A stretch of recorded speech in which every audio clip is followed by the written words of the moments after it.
महाराज जी बोलते हैं कि जो भी वेद मंत्र है, जैसे गायत्री मंत्र है, वो उच्चारण के सहित बोलना चाहिए, नहीं तो नाम अपराध है। तो जो हरे राम मंत्र है वो भी वेद मंत्र है, तो उसको तो लोग कैसे भी लेते हैं, और एक संप्रदाय ने तो पूरा उल्टा ही कर दिया उसको। तो वहां पे वो रूल और रेगुलेशन लागू नहीं होता जो गायत्री मंत्र के लिए होता है, क्योंकि दोनों वेद मंत्र। देखो भैया, ऐसा है, जो गायत्री मंत्र है या जो लोग पूजा पाठ वगैरह में मंत्रों का उच्चारण करते हैं ना, यज्ञ करते हैं, तो उसमें मंत्रों का जो उच्चारण करते हैं उसमें भक्ति का कहीं लवलेश भी नहीं होता है। वो कर्म कांड है, कोरा कर्म कांड है। तो तुम केवल कर्म कांड कर रहे हो और उसमें भी तुम्हारा जो मंत्र है वो गलत हो रहा है। तो मंत्रों का नियम ऐसा है कि अगर मंत्र का उच्चारण गलत हो, देखो उच्चारण में भी बड़ी बारीकी वाली बात है। उच्चारण में भी दो चीजें प्रमुख हैं। एक तो शब्दों, जो हम अक्षर बोल रहे हैं, जैसे विष्णु ललाट मासिक विष्णु हो, तो विष्णु शब्द हम बोले, वाह बोले, शाह बोले, तो उसके भी उच्चारण का नियम है। मैं पहले भी बताया है कि अक्षरों को उच्चारण करने के व्याकरण में पूरा नियम है। जैसे कुछ अक्षर ऐसे हैं जो गले से ही उच्चारित होने चाहिए, जैसे क, ख, ग, घ, ये ऐसे हैं। कुछ अक्षर ऐसे हैं जो होठ की सहायता से ही उच्चारित होने चाहिए, जैसे प, फ, ब, भ। कुछ ऐसे हैं जो जबान की, जीभ की हेल्प से ही होते हैं, जैसे ता, था, द, ध। कुछ दंतव्य होते हैं, कुछ तालव्य होते हैं, तो वैसे ही उच्चारित होना चाहिए वो। तो अगर तुमने वो उच्चारित नहीं किया तो मंत्र ही गलत है, तो उसका फल कैसे मिलेगा। दूसरी बात, मंत्रों के उच्चारण में स्वर होते हैं। जैसे हमारा ये जो संसार का म्यूजिक है, मटेरियल जो हमारा म्यूजिक, इसमें भी 12 स्वर होते हैं, 7 स्वर प्रमुख होते हैं, 4 स्वर कोमल होते हैं, एक उसमें तीव्र स्वर होता है माँ। तो हमको वैसे ही उच्चारण करना पड़ेगा। अब किसी राग में हमको माँ तीव्र बोल रहा है और हम उसमें शुद्ध माँ बोल रहे हैं, गा कोमल बोल रहा है और हम उसमें शुद्ध गा बोल रहे हैं, तो राग का तो स्वरूप ही बिगड़ जाएगा, राग कहाँ रह जाएगा वो। तो उसी प्रकार से हर मंत्र का अलग स्वर होता है।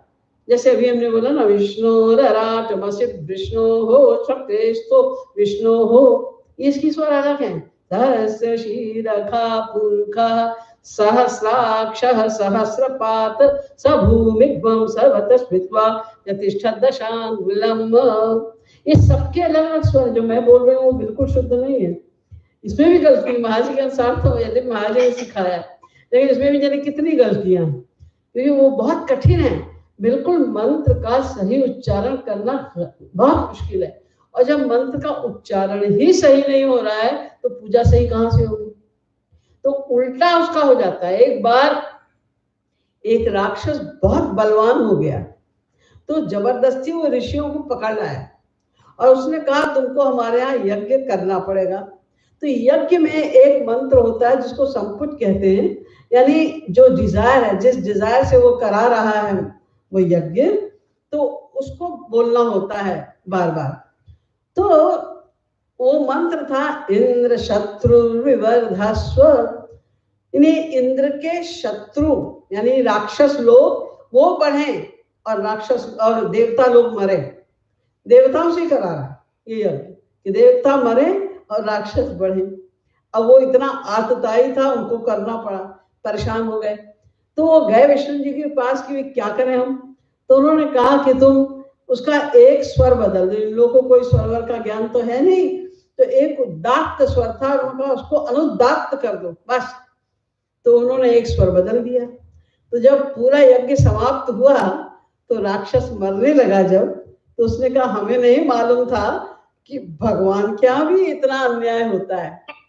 कैसे तुमने कह दिया कि भगवान क्या अन्याय है। अरे हमने तो मंत्र ये रखा था कि इंद्र के शत्रु यानी राक्षस बढ़े, वो जीते और देवता मरे। तो आकाशवाणी हुई, यानी बेवकूफ, उसमें एक स्वर बदल दिया। उसका अर्थ हो गया कि इंद्र के शत्रु मरे, बढ़े नहीं, उल्टा अर्थ हो गया उसका। संस्कृत भाषा बहुत साइंटिफिक है, इसमें जरा सा भी आप गलत उच्चारण करेंगे तो उसका अर्थ बदल जाता है। जैसे एक शब्द है सकल और एक शब्द है शकल। बहुत से लोग सा को सा बोलते हैं। तो अगर आपने शकल को सकल बोल, शकल माने टुकड़ा और सकल माने सब, कितना बड़ा अंतर हो गया इसमें। ऐसे कितने ही शब्द हैं कि जरा सा भी एक मात्रा भी, आधी मात्रा का भी अगर आप अंतर कर दें तो सारा अर्थ बदल जाता है। तो वही तो फल मिलेगा फिर। इसलिए कहा जाता है कि मंत्रों का उच्चारण सही होना चाहिए। रही हरे राम मंत्र की बात, ये तो महामंत्र है, मंत्र भी नहीं, महामंत्र है, लेकिन ये गाया जाता है भक्तों के द्वारा भक्ति के साथ। तो भक्ति में तो कोई नियम होता ही नहीं। भक्ति स्वतंत्र सकल सुख खानी। आप गा के लो, बिना गाए लो, आप किसी राग में लो, किसी प्रकार से लो, कहीं बैठ के लो, कोई भी नियम नहीं है। भगवान का नाम भक्ति से लिया जाए उसका कोई नियम नहीं। हाँ, अगर वो कर्मकांड कर रहे हो किसी भी मंत्र के द्वारा, तब तो फिर नियम का पालन करना पड़ेगा। हाँ, है ही और कुछ नहीं कर्मकांड में नियम के अलावा। भक्ति नाम की तो कोई चीज होती नहीं उसमें। तो ये बोलते हैं संबंध पंडित लोग कि विष्णु ललाटमसि स्वाहा बोल रहे हैं। अरे तुम स्वाहा स्वाहा तो करवा रहे हो, कहाँ है विष्णु? अरे विष्णु नहीं बोले, जाओ स्वाहा स्वाहा झोंके जाओ इसमें, ये बस और कुछ नहीं। पता ही नहीं उन्हें खुद ही। मन उसमें प्रारंभ में ही वो कहते हैं कि हमसे जो भी त्रुटि हो गई है वो सब छोड़ दो। अपवित्रम पवित्रम वा सर्वावस्थांगतो विवा यह स्मृत पुंडरीकाक्षम सवायाभ्यंतर शुचि। ये मंत्र भी बोला जाता है कि जिसने भगवान का नाम ले लिया वो सब तरह से शुद्ध हो गया। अब कौन सी शुद्धि हुई इसके लिए तुम बैठ के यज्ञ कर रहे हो? कौन सी शुद्धि के लिए कर रहे हो? क्या फल पाने के लिए कर रहे हो? पता ही कुछ नहीं, करवाते हैं बेचारे। मैं तो 2-4 मंदिरों में रुकी हूँ, तो कभी किसी भी पंडित को एक भी मंत्र या एक भी श्लोक का एक भी शब्द शुद्ध बोलते नहीं देखा। इतना उनको पता ही कुछ विचारों, उनको बताया नहीं किसी ने, उनको महाराज जी से कोई गुरु नहीं। तो तुम्हें तो भगवान, तुम्हें तो मंत्रों से कोई मतलब है ही नहीं, तो राधे राधे बोलना है। क्या करना है तुम्हें मंत्र? अच्छा, तो मतलब